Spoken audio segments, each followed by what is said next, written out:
Hello students, मैं अमित परदेशी एक बार फिर से आपका स्वागत करता हूं एमजीसीआई के डिजिटल लर्निंग प्लेटफॉर्म पर। और इस सीरीज में हम लोग पढ़ रहे हैं बच्चों सरल आवर्त गति हिंदी में। और आज के वीडियो में हम लोग पढ़ने वाले हैं सरल आवर्त गति में वेग। तो हम ये देखेंगे कि सरल आवर्त गति में वेग किस प्रकार से ज्ञात किया जाता है। लेकिन उसके पहले आपको पता होगा कि आपने y बराबर a sin ओमेगा टी मतलब सरल आवर्त गति में विस्थापन का समीकरण आपको बहुत अच्छे से आता है। ठीक है, चलिए तो देखें कैसे इसको ज्ञात कर सकते हैं। हम जानते हैं क्या जानते हो? विस्थापन जानते हो, y बराबर a sin ओमेगा टी। हम जानते हैं कि सरल आवर्त गति में विस्थापन होता है y बराबर a sin ओमेगा टी। जब वस्तु माध्य स्थिति से चलना प्रारंभ करती है तो विस्थापन का समीकरण होता है y बराबर a sin ओमेगा टी। लेकिन जब वस्तु अधिकतम विस्थापन की स्थिति से चलना प्रारंभ करती है, अधिकतम विस्थापन से चलते हुए माध्य स्थिति पर आती है, तब विस्थापन का समीकरण होता है y बराबर a cos ओमेगा टी। तो यहां पर जो हमें समीकरण यूज करना है वो क्या करेंगे? y बराबर a sin ओमेगा टी का उपयोग करेंगे। ठीक है, चलिए देखते हैं। तो y बराबर a sin ओमेगा टी विस्थापन है, लेकिन हमें चाहिए वेग। तो देखो, वेग के लिए मैं लिख सकता हूं क्या? v बराबर dy बाय dt। ठीक, समय के साथ विस्थापन के अवकलन को ही वेग कहते हैं। ठीक है, तो देखो v बराबर क्या मिलेगा? d by D T. समीकरण 1 से y का मान यहां रख देते हैं तो हमें मिलेगा a sin ओमेगा टी। अब करना है इसका अवकलन। t के सापेक्ष अवकलन हो रहा है तो t वाले फंक्शन का ही होगा, तो a आ जाएगा बाहर। sin ओमेगा टी का अवकलन हो जाएगा cos ओमेगा टी, और ओमेगा टी का फिर से करना पड़ेगा, तो ओमेगा टी का t के सापेक्ष अवकलन होगा ओमेगा। तो हमें मिला v बराबर a omega cos omega T. v बराबर a omega cos omega T, ये मिल गया हमें वेग के लिए सूत्र v बराबर a omega cos omega t. ठीक, अब बच्चों एक बात बताओ कि जब मैंने कल आपको सरल आवर्त गति बताई थी, ठीक है, पिछले वीडियो में जो बताया था वो ये था कि जब वस्तु माध्य स्थिति पर होती है, मान लो ये वस्तु इस तरह से घूम रही है, ठीक, ये जो बॉल है ये वृत्तीय मार्ग में इस तरह से घूम रही है, तो इसकी परछाई अभी कहाँ बन रही होगी? यहाँ पर। ऊपर से लाइट गिराओ, अगर इस दिशा से प्रकाश गिराया जाए तो इस बॉल की परछाई कहाँ बन रही होगी? इस बिंदु पर। और अगर ये बॉल घूमते घूमते घूमते यहाँ आ जाए तो परछाई चलते चलते यहाँ आ जाएगी, और जब बॉल घूमते घूमते घूमते इस बिंदु पर आएगी तो परछाई चलते चलते चलते फिर से इस बिंदु पर आ जाएगी, और जब बॉल घूमते घूमते घूमते इस बिंदु पर आएगी तो इसकी परछाई चलते चलते चलते इस बिंदु पर आ जाएगी, और जब बॉल घूमते हुए फिर से इस बिंदु पर आएगी तो परछाई चलते हुए दोबारा इधर आ जाएगी। तो देखो ये गति इस तरह से हुई है, ये गति है परछाई की गति, और ये परछाई जो गति कर रही है ये सरल आवर्ती गति, लेकिन ये जो बॉल गति कर रही है ये वृत्तीय गति। अब एक बात बताओ कि माध्य स्थिति पर फाई का मान मैंने आपको क्या बताया था? 0 डिग्री। अधिकतम विस्थापन की स्थिति पर 90 डिग्री। फिर जब वापस आते हैं तो 90 जोड़ते जाओ, 90 जोड़ते जाओ, 180 डिग्री। अधिकतम विस्थापन की इस स्थिति पर फाई का मान क्या बताया था?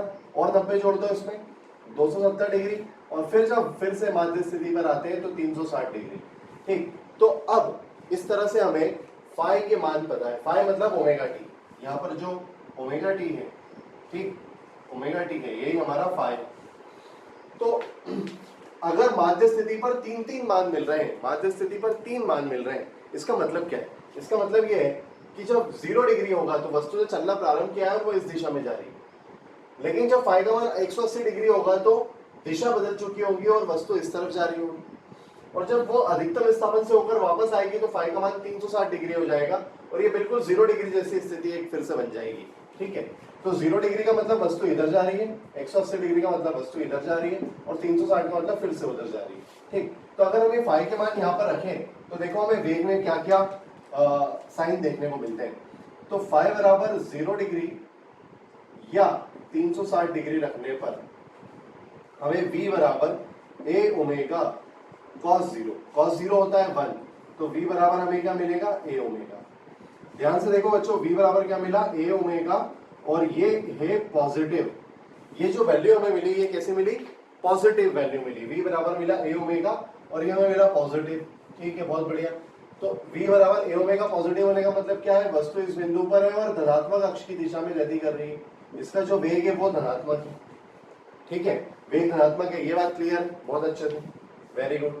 अब v का मान मैं रखता हूं 90 डिग्री, तो अगर v बराबर, सॉरी v का नहीं, फाई का मान रखते हैं हम 90 डिग्री, तो v बराबर a ओमेगा cos 90 डिग्री। जैसे ही cos 90 रखते हैं तो v बराबर क्या मिल जाता है 0। क्यों? क्योंकि cos 90 होता है 0। इसका मतलब इस बिंदु पर जो वेग है वो क्या हो गया, शून्य। और ये बात हमें बहुत अच्छे से पता है कि वस्तु चलते चलते चलते वहीं से पलटी मारेगी जहां उसका वेग शून्य हो जाएगा। ये देखो, जब हम किसी वस्तु को ऊपर फेंकते हैं तो वो वापस पलटी कब मारती है, कब अपनी दिशा को बदलती है, जब उसका वेग शून्य हो जाता है। तो ये वस्तु भी चलते जो सरल आवर्ती गति हो रही है, ये भी आगे बढ़ता गया बढ़ता गया बढ़ता गया, और जिस बिंदु पर इसका वेग शून्य हो गया वहां से इसने पलटी मारी। तो अधिकतम विस्थापन वाली स्थिति पर वेग कितना है, शून्य। अब फिर से आते हैं और मान रखते हैं 180 डिग्री। चलो तो फाई का मान रखते हैं, फाई बराबर 180 डिग्री। फाई बराबर 180 डिग्री रखने पर हमें मिला a ओमेगा cos 180। cos 180 क्या होता है बच्चों, -1। वेरी गुड, cos 180 होता है -1। तो v बराबर हमें क्या मिला, -a omega. -a omega, -a omega होने का मतलब है कि वेग तो परिमाण तो उतना ही है, पहले भी a ओमेगा था, अभी भी a ओमेगा है। माइनस साइन क्या बता रहा है कि अब दिशा बदल गई है, अब वस्तु उस तरह से चलती हुई आ रही है और वेग की दिशा बदल चुकी है और ये ऋणात्मक वेग। बात समझ में आई कि वेग का परिमाण तो अभी भी a ओमेगा है, जो पहले भी a ओमेगा था। वेग का परिमाण नहीं बदला, लेकिन दिशा बदल गई, वेग की दिशा बदल गई और वस्तु अब इस दिशा में गति कर रही है। चलो v का मान रख देते हैं अब 270 डिग्री। चलो 270 डिग्री रख के देखते हैं, v बराबर a omega cos 270 degree. cos 270 क्या होता है, cos 270 होता है फिर से 0, तो v बराबर क्या मिल जाएगा, 0। तो वेग का मान हो गया शून्य, मतलब जहां पर फाई का मान 270 डिग्री था वहां पर वेग का मान फिर से शून्य हो गया। इसका मतलब वस्तु इधर चलती हुई आई और इस बिंदु से फिर पलटी मारेगी। चलो बहुत बढ़िया, पलटी मार ली और वापस चलते चलते आई और 360 डिग्री। 360 cos 360 का मान क्या होता है, फिर से होता है 1। cos 360 1, इसका मतलब वेग फिर से हो जाएगा a ओमेगा। मतलब हमें cos 360 पर फिर से यह स्थिति मिलेगी। तो ये वाली स्थिति फाई बराबर 0 डिग्री और फाई बराबर 360 डिग्री में मिलेगी। ये वाली स्थिति जो हमें मिली है ये मिलेगी फाई बराबर 90 डिग्री पर, और ये मिली फाई बराबर 180 डिग्री पर। ये मिली फाई बराबर, ये वाली स्थिति मिल रही है फाई बराबर 270 डिग्री पर। ठीक है, चलो तो हमने ये देखा कि किस प्रकार हमें अलग अलग बिंदुओं के, अगर सभी बिंदुओं की अगर कला ज्ञात हो, अलग अलग बिंदुओं की कला ज्ञात हो, तो उन अलग अलग बिंदुओं पर वेग भी ज्ञात किया जा सकता है। बहुत बढ़िया, चलो इतनी बातें क्लियर है, आगे बढ़ते हैं। अब देखो ये जो लिखा है v बराबर a omega cos omega t, ये बच्चों सबको पता है कि sin square omega t plus cos square omega t equal to हम लिख सकते हैं 1। तो क्या मैं यहाँ से लिख सकता हूँ cos square omega t equal to 1 minus sin square omega t। तो क्या मैं इसको लिख सकता हूँ cos omega t equal to under root 1 minus sin square omega t। तो जहां पर इक्वेशन में लिखा है cos ओमेगा t, जहां लिखा है इक्वेशन में cos ओमेगा t, उसको मैं क्या लिख सकता हूँ, under root 1 minus sine square omega t. बिल्कुल लिख सकते हैं। चलो तो वेग का एक और समीकरण में मिलेगा v बराबर a ओमेगा, और जहां लिखा है cos ओमेगा टी वहां क्या लिखूंगा मैं, under root 1 minus sine square omega t. ठीक है, जहां पे लिखा था cos ओमेगा टी वहां लिखेंगे v बराबर a omega under root 1 minus sine square omega t. इस तरह से हमें वेग का एक और समीकरण मिल जाएगा। बहुत बढ़िया, चलो आगे बढ़ते हैं। अब इक्वेशन 1 से आओ, यहां से साइन ओमेगा टी का मान देखो क्या मिल सकता है, साइन ओमेगा टी का मान मिलेगा y बाय। तो अगर वो मान y बाय a में यहां रख दूं तो देखो क्या मिलेगा, v बराबर a omega under root 1 minus sine square omega t. Sine omega t को लिख सकते हैं y बाय a, तो साइन स्क्वायर ओमेगा टी को क्या लिखेंगे, साइन स्क्वायर ओमेगा टी को लिखेंगे y square by a square. ठीक है, चलो तो v बराबर a omega under root a square आ गया एलसीएम, ऊपर आ गया a square minus Y square, a square से a कैंसिल हो गया, रूट से बाहर आ जाएगा a स्क्वायर और a को कैंसिल कर देगा। तो हमें क्या मिला, v बराबर omega under root a square minus Y square.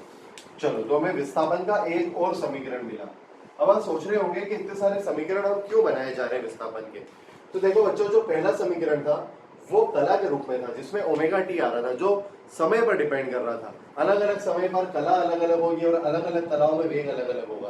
तो ये वाला समीकरण हम तब यूज करेंगे जब हमें टी ज्ञात होगा। लेकिन अगर हमें t ज्ञात नहीं है, t अज्ञात है, जिस स्थिति में t अज्ञात है, तब यहां से वेग ज्ञात करना हमारे लिए संभव नहीं हो पाएगा, यहां से हम वेग नहीं ज्ञात कर पाएंगे। ठीक है, तो फिर हमने एक और समीकरण बनाया। इस समीकरण में हम क्या करेंगे, जब हमें t ज्ञात नहीं होगा तो हम विस्थापन का उपयोग करेंगे। देखो ओमेगा a और y, इस इक्वेशन में अगर आप ध्यान से देखो तो हम t को हटा चुके हैं, मतलब ये है वेग विस्थापन के रूप में, और ये जो दोनों वेग थे, ये दोनों वेग समय के रूप में थे या कला के रूप में। कला ज्ञात हो तो पहले दो समीकरण का उपयोग करो, और अगर कला अज्ञात हो तो इस समीकरण का उपयोग करो।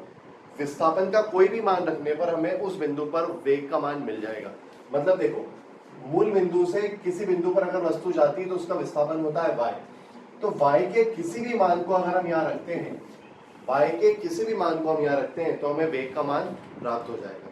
ठीक है, और जो y का अधिकतम मान है, y का अधिकतम मान वो माध्य स्थिति से अधिकतम विस्थापन के बीच का होगा, और इसको हम बोलते हैं आयाम a। तो अगर मैं y का अधिकतम मान a यहाँ रख दूं तो देखो यहाँ पर क्या मिलेगा, v बराबर 0। मतलब जब y बराबर a होगा,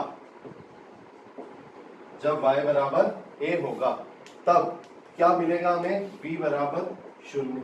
ऐसा क्यों हुआ, यहाँ रख दो a, तो ये बन जाएगा a स्क्वायर, और a square minus a square हो जाएगा बच्चों 0, 0 इंटू समथिंग 0, तो वेग का मान मिल जाएगा 0। मतलब जब वस्तु अधिकतम विस्थापन वाली स्थिति पर होती है या आयाम की स्थिति पर होती है तो उसका वेग 0 हो जाता है, जो हम पहले भी प्रूव कर चुके हैं और विस्थापन के समीकरण से भी हमने प्रूव किया। ठीक है बच्चों, इतनी बातें सारी क्लियर है आप लोगों को। एक बार आप अच्छे से सारी चीजों को नोट डाउन करिए।